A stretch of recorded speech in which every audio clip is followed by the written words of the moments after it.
আজকে বাংলাদেশের মানুষের জন্য বেদনার্থ শোকার্তের একটা দিন।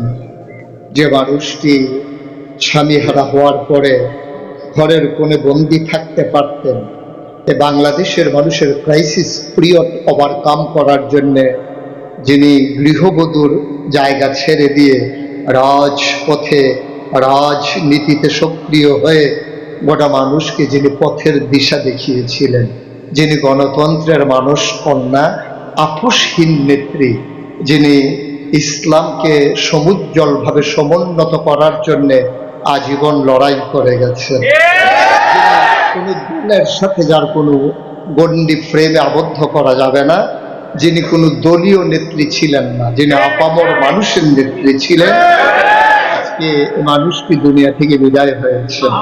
আমরা এই নয়াপুর সম্মেলন থেকে এ মানুষটির রুহের মাগফিরাত কামনা করছি। আল্লাহ যেন দেশের জন্য তার ভালোবাসা, দ্বীনের জন্য তার হৃদয়তা এটুকুন কবুল করে নিয়ে জীবনের গুনাহগুলো মাফ করে আল্লাহ যেন তার কবরটাকে জান্নাতের টুকরা বানিয়ে দেন। সন্তপ্ত পরিবারকে আল্লাহ যেন ধৈর্য ধরার তৌফিক দান করেন, এবং আমরা যারা আছি বেঁচে ওনার দেখানো পথ উনি যেমন করে পরবত সহিষ্ণুতাকে হৃদয়ে ধারণ করে, যিনি ইসলামকে ভালোবেসে, যিনি দলীয় বিভেদ থেকে মানুষকে একতাবদ্ধ করার ঐক্যবদ্ধ প্রচেষ্টা চালিয়েছিলেন আজীবন আমৃত্যু, যিনি ছিলেন ঐক্যের প্রতীক, যিনি ছিলেন মানুষের সকল মানুষের ভালোবাসার হৃদয়ের মণিকুঠায় ছিল যার জায়গা, এ মানুষটির থেকে শিক্ষা নিয়ে আমরাও যেন দলীয় গণ্ডির বাইরে গিয়ে দেশ এবং দ্বীন অর্থাৎ বাংলাদেশ এবং ইসলাম এই দুইটার ভালোবাসা সমন্বয় ঘটিয়ে আমরা যেন সেই উসমান হাদির মতো শাহাদাতের নাজরানা পেশ করতে পারি। আল্লাহ যেন কবুল করে, সবাই পড়ি আমিন। আল্লাহ যেন আমাদেরকে সেই পথে কবুল করে নেন। বন্ধুগণ, আমরা দোয়া করবো ইনশাআল্লাহ মাহফিলের শেষান্তে আল্লাহ যেন ওনার পরিবারকে ধৈর্য ধরার তৌফিক দান করেন। বন্ধুরা আমার, ভাইরা আমার আল্লাহ রাব্বুল আলামিন এই দুনিয়ার ভিতরে মানুষ করে বানানোর পরে এমনে এমনে ছেড়ে দেন নাই, নবীদেরকে পাঠালেন অন্ধকার থেকে আলোতে নিয়ে আসার জন্যে, গোমরাহি থেকে হেদায়েতে নিয়ে আসার জন্যে, কুফর থেকে ইসলামে নিয়ে আসার জন্যে। নবীরা করেছিল তাই। ও বন্ধু, ১,৫০০ বছর আগে নবী যখন আসলেন, গভীর মনোযোগ, এদিক সেদিক তাকানো না, এদিক সেদিক না, মনোযোগের সাথে প্রাণ ভরে হৃদয় উজাড় করে কথা শুনলো। নবী আসলেন ১,৫০০ বছর আগে, তিনি মানুষকে মুক্তির কথা শোনালেন, অন্ধকার থেকে মানুষকে টেনে টেনে আলোতে নিয়ে আসলেন। নবুয়তের ২৩ বছরের জিন্দেগিতে তিনি বিশ্রাম নিলেন না, দিবানিশি পরিশ্রম করে গেলেন।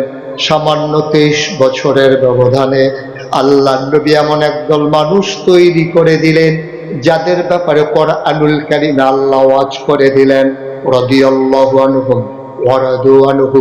তাদের ব্যাপারে আল্লাহ খুশি, আল্লাহর ব্যাপারে তারা খুশি। বলেন সুবহানাল্লাহ। কারা?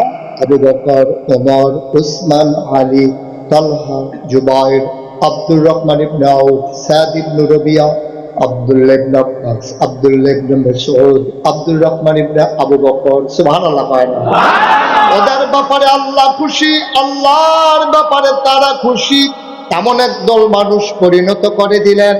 নবীজি যে মানুষগুলো তৈরি করলেন, গভীর মনোযোগ, তখন একটা ইউনিভার্সিটি ছিল না, একটা কামিল মাদ্রাসা ছিল না, একটা দাওরা হাদিস মাদ্রাসা ছিল না, একটা ফাজেল আলেম দাখিল মাদ্রাসা ছিল না, বিশ্ববিদ্যালয় কলেজ ছিল না, ডিগ্রি কলেজ ছিল না, ইন্টারমিডিয়েট কলেজ ছিল না, ছিল না বলতে কিচ্ছু নাই। প্রাইমারি নাই, প্রি প্রাইমারি নাই, গণশিক্ষা নাই, নৈশ শিক্ষা নাই, প্রিন্ট মিডিয়া নাই, ইলেকট্রনিক্স মিডিয়া নাই, ডিশ নাই, চ্যানেল নাই, পত্রিকা নাই, কুরিয়ার সার্ভিস নাই, পোস্ট অফিস নাই, দেশ নাই, রাজধানী নাই, রাজনীতি নাই, রাজনীতিবিদ নাই। মানুষগুলো বর্বর, বেদুইন, যাযাবর, মূর্খ, অসভ্য, জাহেল এই মানুষগুলোকে আল্লাহর নবী যখন কিচ্ছু নাই, রাষ্ট্রীয় অবকাঠামো নাই, দেশ নাই, প্রধানমন্ত্রী রাষ্ট্রপতি নাই, আইন শৃঙ্খলা রক্ষাকারী বাহিনী নাই, র্যাব নাই, গোয়েন্দা নাই, আনসার নাই, বিজিবি নাই, বিডিপি নাই, সেনাবাহিনী নাই, দলীয় ক্যাডার নাই, দল দলে মানুষ বিভক্তি নাই, নাই বলতে কিচ্ছু নাই।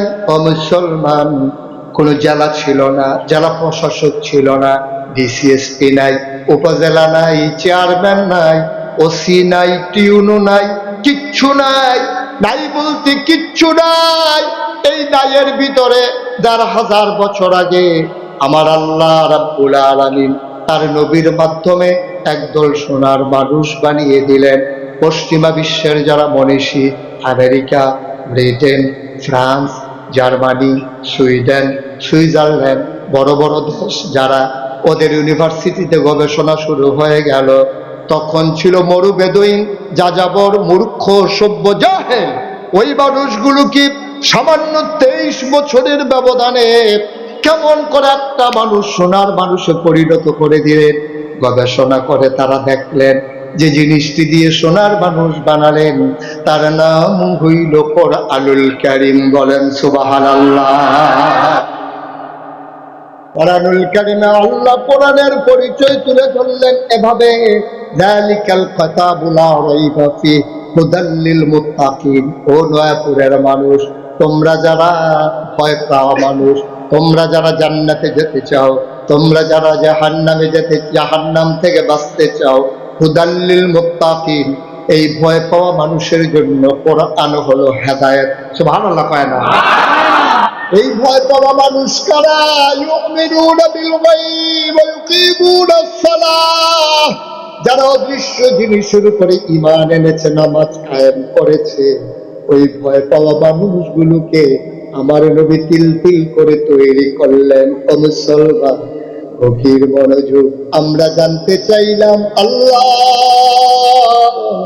ও প্রাণের আল্লাহ, আমার নবী যে পাঠাইলেন, কেন পাঠাইলেন একটু জানিয়ে দেন। আল্লাহ কয়, জানতে চাও? আমারে আগে চিনে নেও। আমি যে আল্লাহ, তোমরা আমারে চিনো নাকি? আমরা বলি, জি আল্লাহ চিনি। আপনি আমাদের আল্লাহ। এই আল্লাহর সম্পর্কে তোমাদের কি ধারণা? আমরা বলি, প্রত্যেক রাকাতে, প্রতি ওয়াক্তে আমরা তোমাকে জানিয়ে দেই আলহামদুলিল্লাহি রাব্বিল আলামিন। সমস্ত প্রশংসা কেবলমাত্র, শুধুমাত্র, একমাত্র লিল্লাহি রাব্বিল আলামিন, সমস্ত জগৎ সমূহের যিনি রব, ওই আল্লাহ রাব্বুল আলামিনের জন্য। সুবহানাল্লাহ বলবেন না?